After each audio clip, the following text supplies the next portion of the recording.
And one of the things that have raised many eyebrows, actually, has been the sending of al-Kiswa, or a part of the Kiswa, which is the cloth of the Kaaba, to Jeffrey Epstein, and where in the email communications he's mentioning that he wants pieces of the Kaaba, or at least that's being mentioned to him. And we know that he's got this temple that he had on the island that had a dome like a masjid on it. So the question raises itself as to why this is all the case. And a plausible explanation for this is that this is used for sorcery and black magic. Now, many people will not understand what I mean by that. And especially if you're coming from a secular or materialist perspective, black magic and these kinds of things are seen as superstitions of old. But the truth of the matter is, black magic is clearly something the elites understood and they believed in.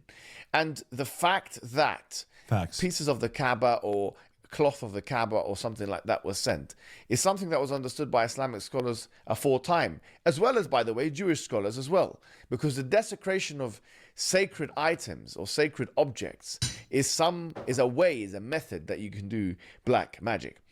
I agree. I mean, you know more than this than me probably, just because you research so much. But some other stuff they do is I've heard they torture animals. Destroying innocence is a very common thing.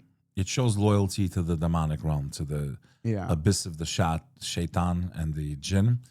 So they like to do rituals like, for example, in the religion of Islam, it's forbidden to have relations with your wife during her menstrual cycle. They like to do magic during that time period. They like to do rituals when a woman's menstruating. They like to take anything that's holy and sacred and defile it so they can show loyalty to Shaitan, Satan, and his army, so they can try to gain some knowledge or powers from that dimension. This is an interdimensional battle. I've been saying it on the biggest shows around the world. One episode you all can check out is God, Aliens, and the Demonic Realm on the Danny Jones podcast.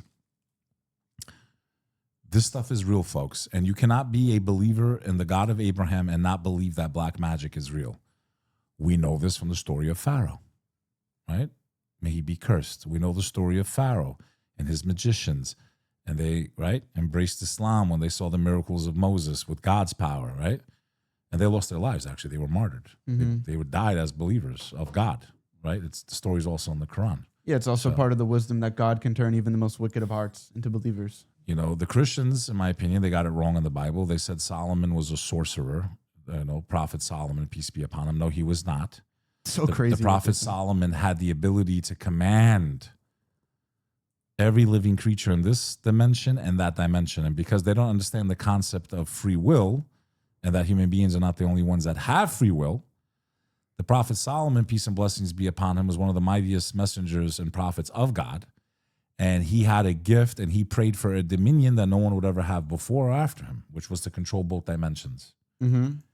So you cannot say you believe in the God of Abraham, peace and blessings be upon him, and not believe in black magic. I don't care if you're a Christian, Muslim, or Jew. I think the Jews know very well about this.